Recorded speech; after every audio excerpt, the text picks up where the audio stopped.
שלום לכולם וברוכים הבאים לפרק השלישי בסדרת הרשת שלי. היום אנחנו נדבר על גבולות, ואני קוראת לזה הענקת גבולות.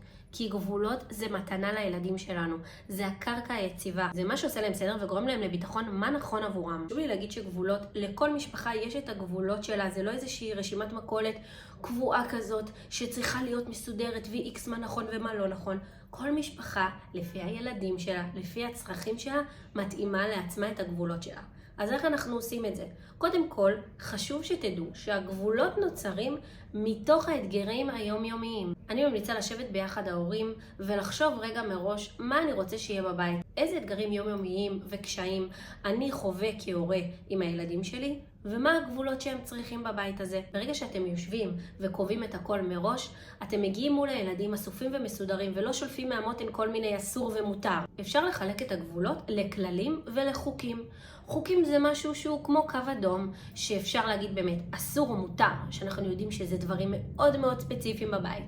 כללים זה דברים שהם קצת יותר גמישים, בזמנים כמו חגים, חופשים, שנוסעים למקומות. אז אתם צריכים לדעת שיש גבולות בבית שאפשר להתגמש עם הילדים בהתאם לגיל שלהם, בהתאם לסיטואציה שאתם נמצאים בה. הרבה פעמים אנחנו כהורים חושבים שבסדר, יש לנו גבולות וחוקים בבית, אבל אני כהורה, אני לא צריך את החוקים האלה, אני לא צריך את מה מותר ומה אסור לי, ואז הילדים באים, רואים את זה, וזו דוגמה אישית מוטעית.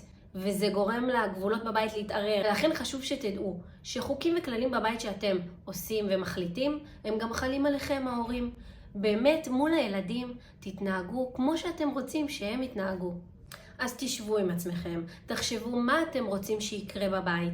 בואו ננסח את החוקים ואת הגבולות בבית בצורה חיובית, ולא שתגיעו למצב שאתם שולפים מהמותן, שתגיעו כבר שאתם מוכנים מול זה, ושאתם מבינים שיש דברים בבית שאסור, יש דברים בבית שמותר, ויש דברים בבית שאפשר להתגמש. ולא לצעוק, כן, עכשיו אתה תקבל עונש, לא, את זה אני לא מרשה. בואו נעשה לזה סוף. הגבולות בבית צריכים להיות ברורים לכולם ובצורה שתעניק לכם ולילדים שלכם ביטחון. אני רוצה לספר לכם דוגמה קצרה על אמא שחובה בהתארגנות בוקר עם הילד שלה איזושהי מריחת זמן, שהוא לא אוהב להתארגן, שהוא לא מתארגן בזמן, הוא אוהב את המשחק שלו בטלפון, ובמקום זה הוא מורח את הזמן והם יוצאים מאוחר.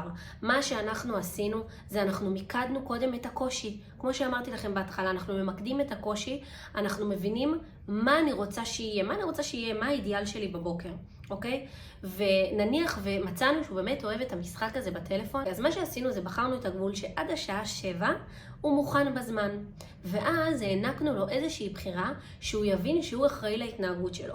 אמרנו שהוא יכול לבחור להתארגן בזמן, ואז זה אומר שהוא בוחר להרוויח את הזמן משחק שלו בטלפון עד שנצא לגן. מצד שני, הוא יכול לבחור לא להתארגן בזמן, אבל שידע שהוא בוחר להפסיד את הזמן משחק שלו בטלפון, כי לא יישאר לנו זמן ואנחנו נצטרך לצאת לגן. מה אתה בוחר? אנחנו כמובן רגע בשקט נותנים לילד להבין ולהחליט ולהקל שהוא אחראי להתנהגות שלו. הילד מבין שהוא בוחר בהתנהגות שלו, וזה מה שגרם לבקרים שלה להתקצר ולהיות הרבה יותר מסודרים, שהוא יהיה מוכן בזמן ושניהם בסוף נהנים. חשוב לי להגיד, הבית לא אמור להיות מושתת על המון כללים וחוקים ומה כן ומה לא.